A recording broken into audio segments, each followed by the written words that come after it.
जय श्री राम व्यूवर्स। आज का टॉपिक है श्री राम जी और भरत जी का मिलन। राम जी को मनाने के लिए भरत जी वनवास के लिए चल पड़ते हैं, चित्रकूट की ओर चल पड़ते हैं और भरद्वाज मुनि से आशीर्वाद लेते हुए आगे बढ़ते हैं और राम जी के वन में आते हैं। अब यहाँ भरत जी सोचते हैं कि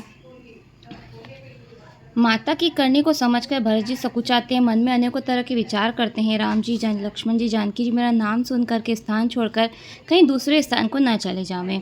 मुझे माता के मत में मानकर जो कुछ भी करे सब थोड़ा है, परंतु मेरे दोष और अवगुणों को क्षमा करके अपनी ओर समझकर मेरा आदर ही करेंगे। चाहे मुझे मलिन जानकर त्याग दें, चाहे अपना दास समझ करके आदर करें, मैं तो राम जी के चरणों की जूतियाँ ही शरण में हूँ। राम जी अच्छे स्वामी हैं, सब दोष तो मुझे सेवा का। इस प्रकार से भरत जी सोचते हैं कि राम जी अगर ऐसा समझेंगे कि माता के ने जो किया उसमें मेरी भी सलाह है तो क्या होगा।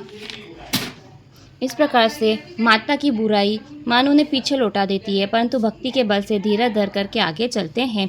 रघुनाथ जी के स्वभाव को विचारते हैं, तब उनके पांव जल्दी जल्दी मार्ग में पड़ने लगते हैं। इसी प्रकार से भरत जी सोचते हुए जा रहे हैं और रामचंद्र जी के आश्रम के निकट पहुंच जाते हैं। आश्रम में प्रवेश करते ही भरत जी के दुखदाह शांत हो गया, मानो योगी परम तत्व पा गया। भरत जी ने लक्ष्मण जी को प्रभु के समक्ष खड़े हुए प्रेम से पूछे हुए वचन कहते हुए देखा। सिर पर जटा है, कमर में मुनियों के वस्त्र बांधे हुए, तरकस कसे हुए, हाथों में बाण है और कंधे पर धनुष है। वेदी पर मुनि साधु मंडली के बीच में सीता जी सहित श्री राम जी विराजमान हैं। वलकर वस्त्र पहने हुए हैं, जटा धारण किए हुए हैं। श्याम शरीर वाले श्री राम जी सीता जी सहित ऐसे शोभायमान है, मनोरथी और कामदेव मुनि रूप में धारण किए हुए हों। सुंदर मुनि मंडली के बीच में सीता जी और राम जी ऐसे शोभायमान है, मानो भक्ति और सच्चिदानंद साक्षात शरीर धारण किए हुए ज्ञान की सभा में विराजमान। इस प्रकार से भरत जी आश्रम में प्रवेश करते हैं। देखते हैं राम जी की जटाएं बनी हुई है, वल्कल वस्त्र पहने हुए हैं, सीता जी के साथ वेदी पर बैठे हुए हैं और साधु समाज के साथ बातचीत कर रहे हैं। शत्रुघ्न सखा गुह समेत भरत जी प्रेम में मग्न हो गए। हर्ष शोक सुख दुख सब भूल गए। हे नाथ, हे स्वामी, रक्षा कीजिए, रक्षा कीजिए, ऐसा कहते हुए पृथ्वी पर दंड की तरह गिर पड़े। इस प्रकार से रक्षा कीजिए कहते हुए भरत जी नीचे गिर गए। स्नेहपूर्ण वचनों से लक्ष्मण जी ने पहचान लिया भरत जी प्रणाम कर रहे हैं। मन में जान लिया, एक और तो भरत का रसीला स्नेह है और उसका स्वामी की सेवा की प्रबल परवशता। न मिलते बनता है न छोड़ते बनता है। लक्ष्मण जी के मन की गति को यहाँ पर ऐसा लिखा हुआ है कि लक्ष्मण जी राम जी से बातचीत कर रहे हैं, तब भरत जी ने जब ऐसा कहा कि रक्षा कीजिए नाथ, रक्षा कीजिए, तब लक्ष्मण जी ने पहचान लिया कि भरत जी प्रणाम कर रहे हैं। अब राम जी से बातचीत कर रहे हैं, उन्हें छोड़े भरत जी से मिले। इस प्रकार से यहाँ लक्ष्मण जी के मन की दुविधा बताई गई है। वे राम जी के चरणों पर सिर नवाते हैं, प्रेम सहित बोलते हैं, रघुनाथ जी भरत जी प्रणाम कर रहे हैं। यह सुनते ही राम जी अधीर होकर उठे। कहीं वस्त्र गिरा, कहीं तरकस, कहीं धनुष गिरा तो कहीं तीर। दया निदान राम जी ने बड़जोरी उठाकर हृदय से लगा लिया। भरत और रामचंद्र जी का मिलाप देख करके सब अपने आप को ही भूल गए। मिलाप की प्रीति कैसे बखानी जाए तक मन कर्म वाणी से कवियों को अगम्य है। मन बुद्धि चित्त अहंकार को भुलाकर दोनों भाई परम प्रेम में मग्न हो रहे हैं। कहिए उस उत्तम प्रीति को कौन प्रकट करे, कवि की गति किसकी छाया का अनुसरण करे। कवि को तो अक्षरों के अर्थ का ही सच्चा बल है। इस प्रकार से वह प्रेम को कवि कैसे प्रकट करे, अपने शब्दों में कैसे प्रकट करे।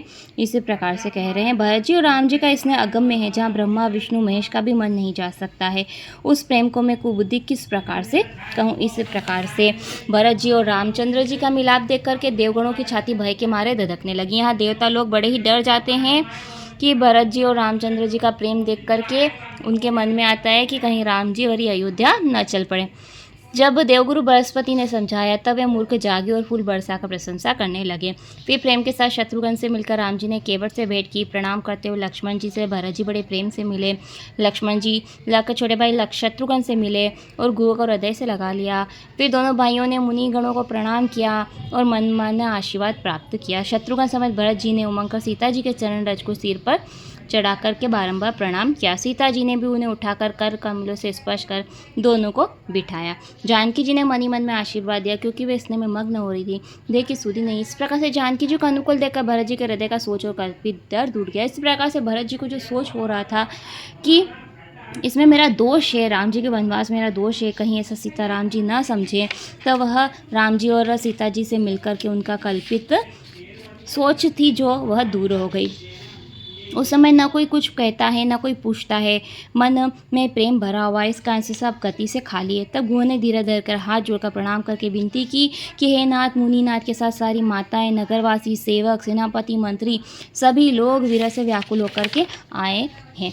इसी प्रकार से शील के समुद्र राम जी ने गुरु का आगमन सुनकर के सीता जी के निकट शत्रुघ्न को रखा और बड़ी जल्दी से धीर धुरंधर दयालु रामचंद्र जी चल पड़े। इस प्रकार से रामचंद्र जी ने मुनि माताओं को लेने के लिए चल पड़ते हैं। अब श्री रामचंद्र जी जब माताओं से मिलेंगे, उनका प्रेम कैसे प्रकट होता है, वह हम आने वाली कथा, आने वाली वीडियो में आपको बताएंगे। आज के लिए हम यहीं पर कथा समाप्त करते हैं।